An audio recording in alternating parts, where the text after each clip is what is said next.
Moi, j'ai lu un livre récemment, un livre de Jean-Baptiste Rivoire, qui expliquait que Macron avait été absolument furieux contre une enquête de complément d'enquête, mettant en cause la gestion par Brigitte Macron de son image par l'agence de Mimi Marchand, etc. Je ne peux pas croire une seconde que le président de la République prenne ses décisions en fonction des désagréments personnels qu'il a pu avoir de telle ou telle émission du service public. Je ne peux pas croire ça une seconde, donc je me perds un peu en conjecture.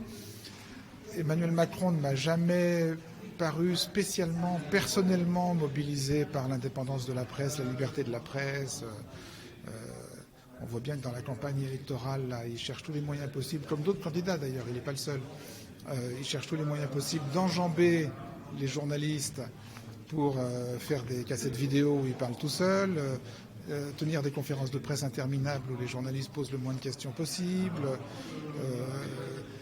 accorder des entretiens à des youtubeurs ou à des influenceurs. Voilà. Après, ce qui peut le déranger aussi d'une manière plus générale, c'est comme tous les libéraux, c'est le service public. Il peut aussi avoir une espèce de répulsion, c'est trop fort, mais il peut avoir aussi une espèce de se sentir étranger, on va dire, aux valeurs du service public. Je ne sais pas s'il comprend bien. Il y a des gens qui ne comprennent pas ce que c'est le service public. Pourtant, c'est pas compliqué. Qu'est-ce qu'on ne comprend pas dans service et dans public? Moi, ça me paraît simple. Il y a des gens qui ne comprennent pas.